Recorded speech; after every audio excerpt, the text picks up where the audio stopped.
Radio Royal FM sababu kanmɔgɔw aw ni sɔgɔma. Nɛgɛ kaɲa 8 o tɛnangu sera anw fɛ yan ni sanga kelen. O waati kelen kanmɔgɔw o filɛ ni Ala ma hinɛ la Usman Sirif Haidara ale ka denbaya la sɔgɔmada in na. Waati kelen fana filɛ ni Elaji Abu Sanogo ale ka moto ba la sɔgɔmada in na Sɛnɛfɔso la. O waati galan kanmɔgɔw o bɛ sɔgɔmada in na kunnafoni fana o lase waati o ko fɔ aw ye. Mawlud a kɛra fan bɛɛ lajɛlen na Sulama kunda ka dugujɛ kunungo la. A ma ladɔnniya ka fan ɲɛnɛmaya an fɛ yan dɔw sɛbɛkɔrɔ kɛra fan bɛɛ lajɛlen na. Bamakɔ fɛ Sheikh Sirif Usman Madan Haidara ale wajuluba kɛ ka tila a ɲinina rajoso dɔ fɛ olu ka kolonso ɲɔgɔn na walasa ni kunnafoni minnu dira o dongo stade 26 mars la bɛɛ bɛ se k'a sɔrɔ cogo min na. Cɛmɔgɔ Sangare ale bɔra Adema ɲɛmaaya la. Marimata Jara ale kɛra Adema président ye wa kɛrɛfɛ kumaw b'a la k'a fɔ ko a ka ca Ala fɛ assise nationale n'a kan ka kɛ ko Adema bɛ sɔn ka don a la ka d'a kan ko u nana ye k'a fɔ jamana bɛ bolo min kan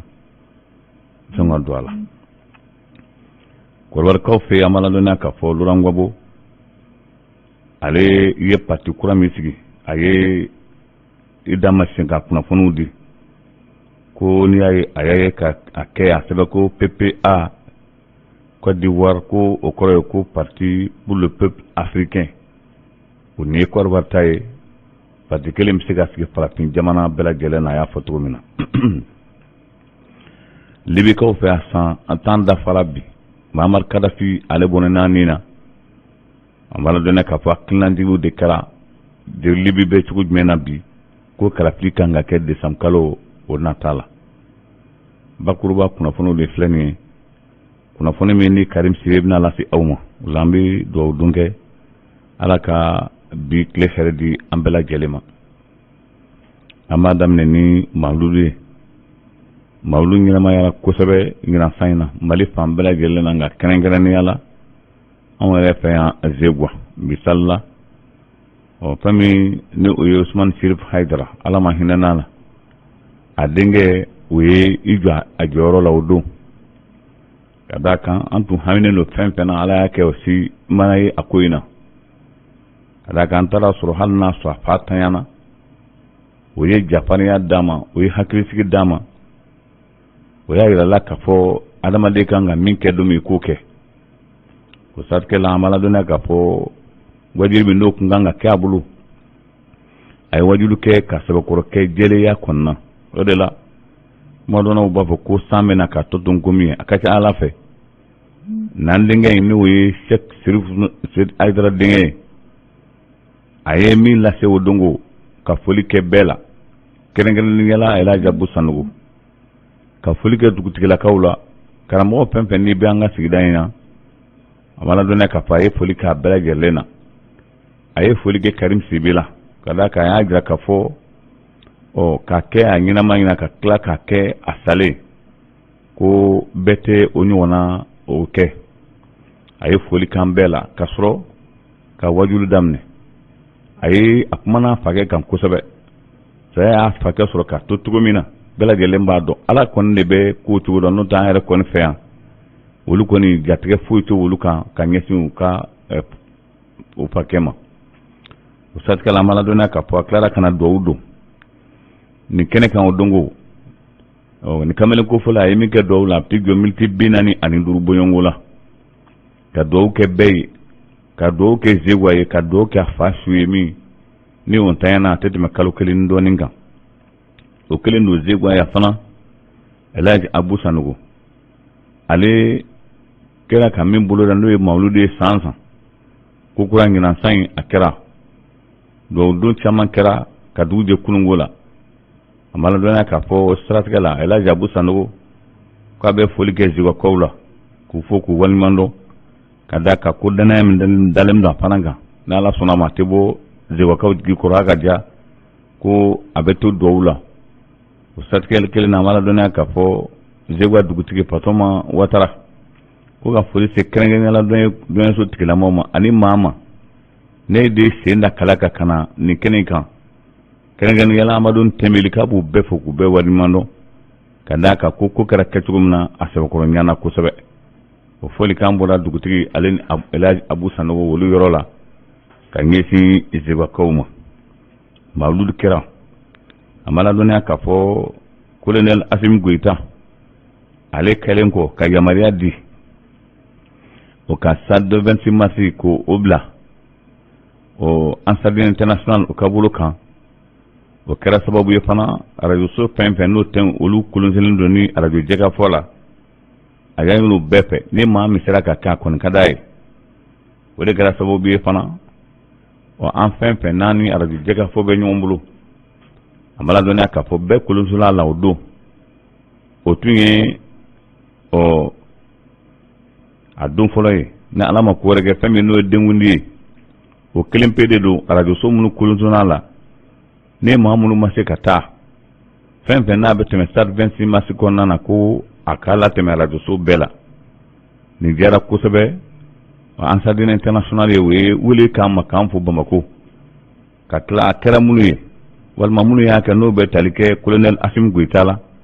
a fana ye foliba kɛ ka ɲɛsin nin kɛbagaw ma ka d'a kan a ka maa min n'o ɲɛsinnen b'a ka kunnafonidi ko ma a ka page kan o bɛ nin bɛɛ lajɛlen kalama o de la o ye foli kɛ ka ɲɛsin radio so fɛn fɛn ni o de kɛra sababu ye ka siribu kɛ ka mawludu k'a lase ko ka bɛɛ fo ka bɛɛ waliɲuman dɔn wa ko kelen kɛra tɔ ye kelen ye denkundi min n'o bɛ senna a ka d'a ye fana nin cogo kelen pe la ka kunnafoni di bɛɛ lajɛlen ka a mɛn Jerifukɛ nin donnama in kama a ye tiɲɛ fɔ maaw ye ko dɔ kɛra o la an b'a ladɔnniya k'a fɔ a y'a ɲini colonel Asimi Goïta fɛ a ka to in na ten n'Ala sɔnna ma hali ni ko wɛrɛ ma kɛ ko Ala t'a labila ka to in na a ye min fɔ Sheikh Serif Usman Madani Haidara o don ko an k'a lamɛn. a ye taa ten dɛ k'a fɛ ŋaniya kɛ an bɛ fɛ ka Mali yɛrɛ de bɔ bolo la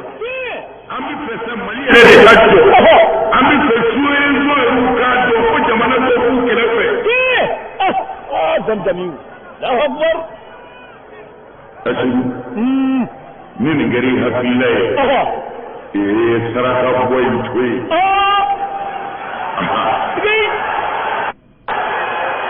mɔri to yen domo to yen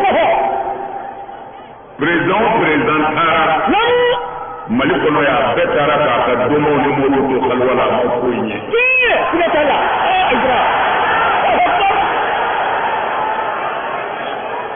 Galon waati bolo kan. Subhanallah adani foyi tɛ se Ala kɔ. Mali fa Mali muhi Mali mumi Mali nasi Mali kazi Mali wahab Mali wadud wahid la ilaha illallah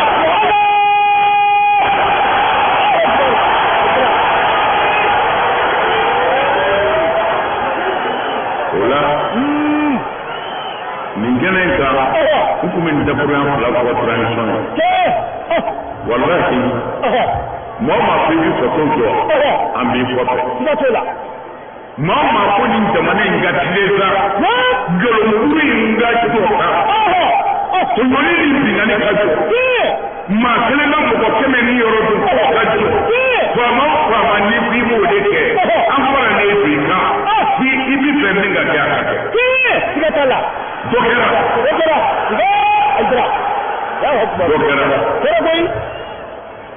a ye nasi ninnu waatiw bolo sa a bɔra sa a y'a to ten. a ye saraka ninnu tɔ.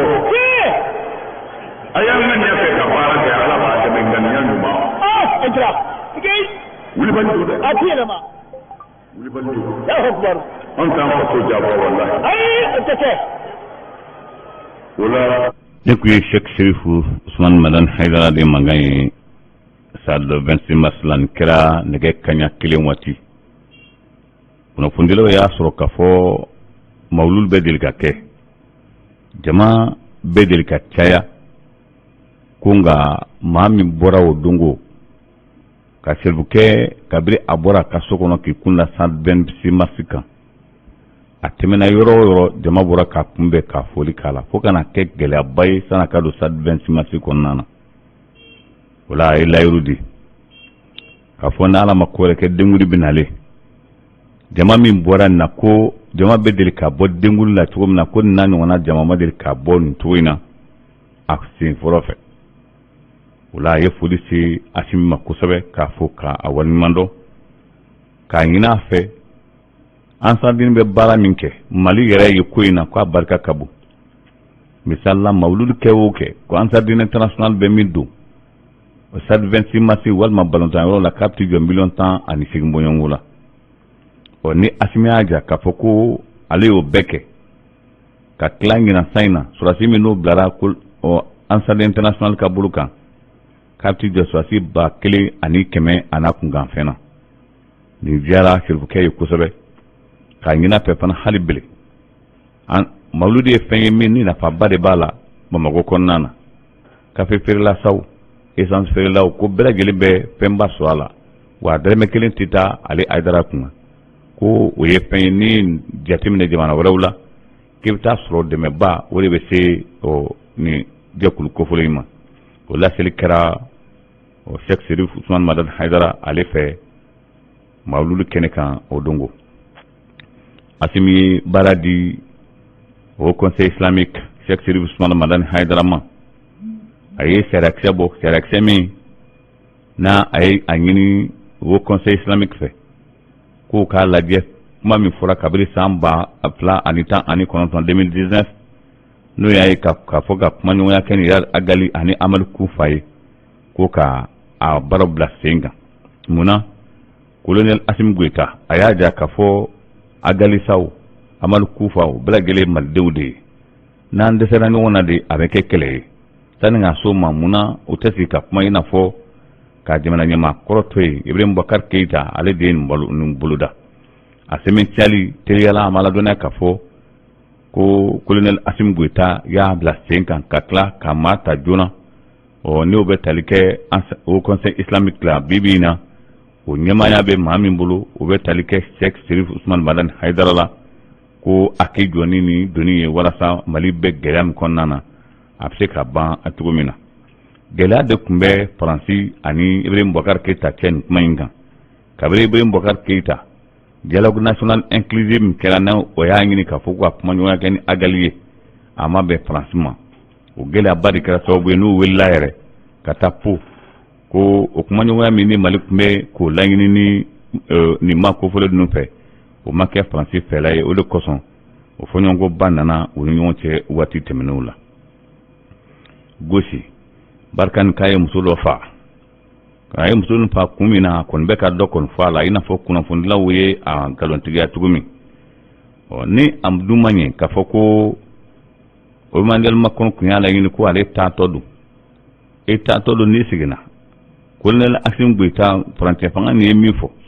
yali o kɔni kan ka tugu o kɔ n'u ma ɲɛ min kɔ ni Mali ko kɔni don ka kuma maniyaw fɛ ka sɔrɔ k'a kɛ ko n'o t'a la fo kana kɛ o kana maaw u bɔnɛ o ni na nin cogo in na ko a kuma ka gɛlɛn kosɛbɛ o siratigɛ la an b'a ladɔnniya k'a fɔ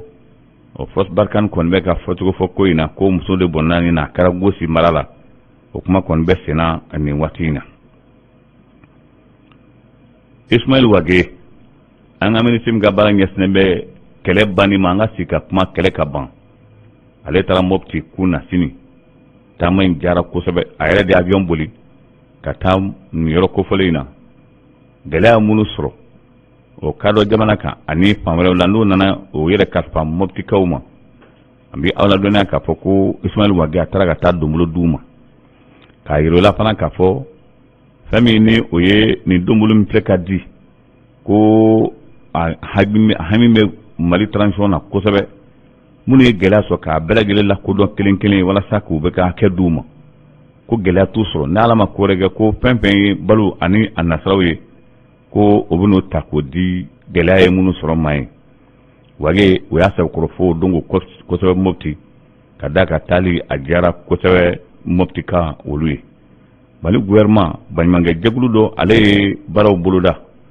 a tali kɛra fana colonel Assimi Goïta ka programme kan talibide minnu n'o ye geribu minnu bɛ yen bi ni olu bɛ yala la tigita dɔw la an bɛ ala dɔnniya k'a fɔ ko colonel Asim Goita a ye baɲumankɛ jɛkulu dɔ bila walasa yɔrɔ caman ka geribu ɲini k'o fara ɲɔgɔn kan ni geribu caman bɛ yɔrɔ minnu na misali la Zegwa geribu 100 ɲɔgɔn ka se ka fara ɲɔgɔn kan k'olu ladamu k'o bila baara la an bɛ ala dɔnniya k'a fɔ nin kunnafoni dira kunungo a dun welewele dara kaban k'a fɔ yɔrɔ minnu bɛ yen ni geribu ka ca la o yɔrɔ bababa minnu bɛ yen ani dancɛ minnu bɛ yen misali la Zegwa walasa o geribuden minnu ni soma t'u la n'u bɛ ten yala la k'u fara ɲɔgɔn kan ka baara d'u ma k'u kalan k'u ladamu an b'a ladɔnniya k'a fɔ ko fɛɛrɛw de tigɛlen bɛ nin waati in na walasa fɛn min n'o ye geribuden bɛ se ka lafiya cogo min na u ka adamadenya o tɔ la Marimata Jara Adema ɲɛmaa don a mɛnna nin ma kofɔlen ale bɛ Adema la a mɛnna hakilina jiginna hali samina cɛmɔgɔ Sangare o bɔra samina ka taa miiriya la o bɛɛ lajɛlen Marimata Jara ninnu sɔrɔ Adema la Adema maakɔrɔbaw don an b'a ladɔnniya k'a fɔ ko Adema ka lagɛrɛba min kɛra laban in na ni o lagɛrɛ bɛ tali kɛ ka falen don u ka bureau la o yɛlɛmaw o kɛra a daminɛna denmisɛnninw ma ka musow ta kɛ ka na laban sisan kɔni comité exécutif a labannaw de taama a maa tun ka ca kosɛbɛ min ma tun bɛ ɲɛmaaya la o dɔ ye cɛmɔgɔ Sangare yɛrɛ ye ale tun bɛ président la o dɔ ye Adama Nampɔn Jara ye ka bɔ Sikaso o dɔ ye Musapa Diko fana o bɛɛ lajɛlen ka fara Marimata Jara kan nin maa 4 o de bolo tun bɛ présidenya nɔfɛ a nana laban min ma kumana a fɔra fɔ cogo min na Marimata Jara ko ale kɛra Adema président ye wa ko a kalafi gɛlɛyara dɔɔni ka d'a kan ko a nana to nin maa 4 ma maa 2 b'a la olu ye sen bɔ la n'o bɛ tali kɛ cɛmɔgɔ Adama Nampɔn Jara ale ni Musapa Diko olu ye sen bɔ la nka olu ka hakɛ walima olu ka hakilina kɛra ye ka a ɲɛmaaya di Marimata Jara ma o de kɛra sababu ye cɛmɔgɔ Sangare ale kɔni tɛ ka kɔrɔ ben na kunnafoni minnu bɛ yen bi an b'a ladɔnniya k'a fɔ Marimata Jara sigilen kɔfɛ hali o kuma yɛrɛ fɔra fana Adema ka nin lagɛrɛba in kɔnɔna na ko a ka ɲi Adema kana sɔn k'i sen bɔ assise nationale la ko min ka fisa jamana bɛ bolo min kan tan u ka sɔn ka taa assise nationale la o kunnafoni fana bɔra bi sɔgɔmada in na k'a fɔ a ka ca Ala fɛ ko ni Adema nana ye assise nationale la kana bali maa si la ka da nka u nana ye k'a fɔ jamana bɛ bolo min kan fɛn min ka fisa o y'a ye bɛɛ lajɛlen ka taa ni hakilina kelen ye Libi Mahamar Karafi a bɔnɛna ni na ka bɛn bidonya in dɔ ma a kɛra san 2011 2011 a kɛra yɔrɔ min na an b'a ladɔnniya k'a fɔ a kɛra Ben Walid tuma min na ni kɛlɛ nana dafiri Sarkozy a n'a ka Faransi sɔrɔdasiw o nana ka na kɛlɛ sɛbɛkɔrɔ tiɲɛ Karafi bolo kɛlɛ min ni Karafi tuma labɛn a kama kosɛbɛ o kɛra sababu ye Ben Walid o sɔgɔmada joona la an b'a ladɔnniya k'a fɔ o y'a gɛn min kɛ n'a taara don kuluwo kɔnɔ walima wo dɔ kɔnɔ o taara nɔfɛ fo wo kɔnɔna in na ka bɔ ni Karafi ye mɔgɔ pamana min ma o y'a su dalen fɛnw sanfɛ maaw bɛ ka photo ta n'a ye o Karafi a ko a san 10 de filɛ bi ye Mahamar Karafi bɔnɛna nin na kunnafoni min bɛ yen bi yali Libi bɛ cogo jumɛn na bi a bɛ lihala jumɛn na bi a kɛlen bɛ ka bɛɛ lajɛlen kamana gan o dun y'a sɔrɔ fana ko kalafili kan ka kɛ ni Ala ma ko wɛrɛ kɛ décembre kalo bɛ na la tile 24 maa caman kɔni tɔgɔ fɔlen don a la misali la min bɛ prémisse la bi n'o bɛ tali kɛ Abdel Hamid Beiba ka fara Fati Bishaka kan ani Saif Islam n'ale ye Karafi yɛrɛ denkɛ ye a ma ladɔnniya k'a fɔ ko siga kɛlen don a la kosɛbɛ k'a fɔ a ɲɛmaaya ɲini bɛna gɛlɛya maa minnu ɲɔgɔn cɛ o de ye nin ma saba kofɔlen nin ye Saif Islam ale ta gɛlɛya yɔrɔ ye min ye n'o tɛ bi bi in na Libi ni Libi ka ta 100 sarada ko 50 ka taa 54 na ko o kɔni ko Saif Islam nka diɲɛ sebatigi n'u ye tali kɛ lamɛnnikɛw la olu de y'a jira k'a fɔ ko Saif Islam n'a kɛra nafɛn ye Cour pénale internationale min ni o b'a nɔfɛ k'o bɛ tɛgɛ k'a la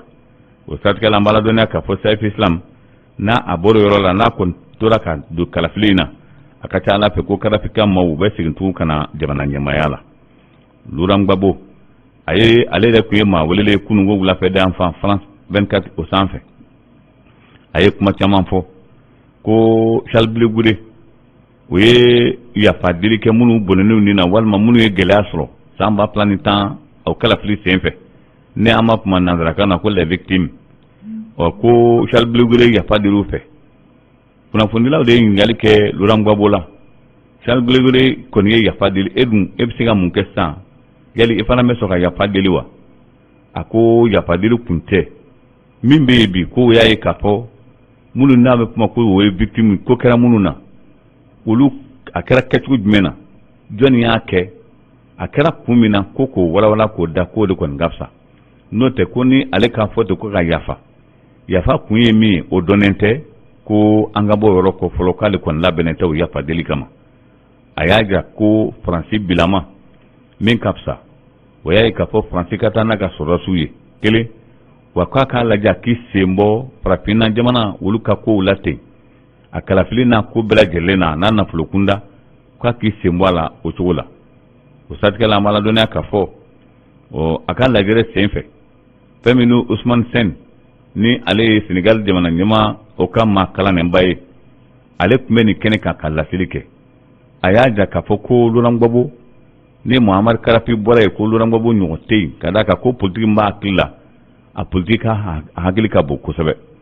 ko gbanzante lurangbabo ka e parti ndola ko PPACI parti pour le peuple africain Côte d'Ivoire ko akakunye mi ko bar para ko ala mi wiyaye ka foko ni parti kele o dona ngabo be fere kan wala ngata farafina bela gerlena ni ye ko bar tay afse ka ge Burkina afse ka ge